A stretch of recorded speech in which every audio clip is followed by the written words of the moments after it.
I want to do is kind of talk a little bit about my little film on Mars, which is about 1:50.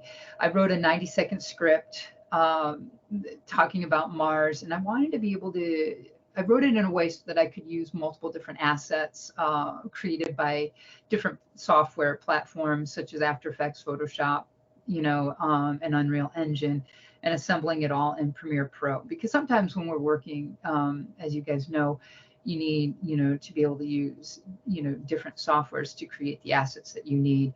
I got the some of the materials and assets from Unreal Engine Marketplace, such as the planets and the landscape. And then, I created the world, created the lighting, and then moved the objects as well as animated the camera to create the look. Now what I want to do is I want to share with you my screen and talk a little bit about the chroma keying in Unreal Engine. And you can see that this image is blurry and out of focus. It's an MP4 file format. And then if I go to this other image over here, you're going to see that it is just as blurry and that it has just as many chunks around the edges. This is a JPEG image sequence. I also tried a PNG image sequence and an Apple ProRes 4444, the fourth number 4 being alpha channel. And the 444 should have been better with holding, the chroma so that you would have gotten a cleaner look. These cameras are a 422, and it holds the chroma in the Y channel, which, is half the chroma of a 444 camera. But I think the real big problem with this, from the research that I've done, is the cameras are 16 years old, which in digital world is ancient.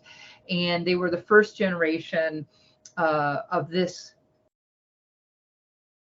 price range, I guess you could say, for HD. They only shoot 720p and 1080p. They were $16,000 at the time, but they record on in a long GOP format, or a long group of pictures. And the long group of pictures creates larger pixel sizes.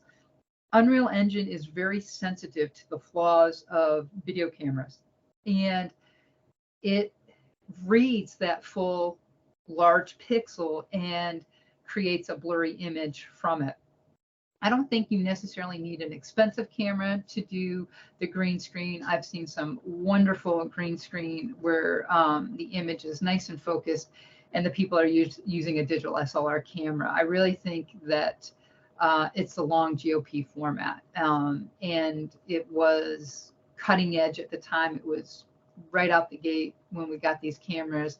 And so I think things have evolved and changed, and newer cameras are better. And so it's not necessarily price. But I kind of want to explain that for the equipment that I had available to me, this was the best that I could do. Having newer cameras will prevent that from happening. And what I want to show now to you is I want to show you that this is, you can see how sharp and crisp this image is. And this is video over, green screening with After Effects. So I guess video over After Effects. And I made the stars in After Effects. And then here's, Unreal Engine. And then, let me get down to here. This is an image. This is a photo that I cleaned up in Photoshop.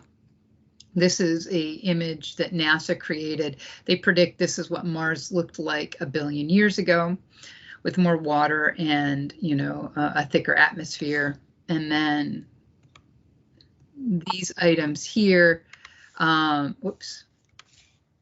for forgot to click over here. Sorry about that.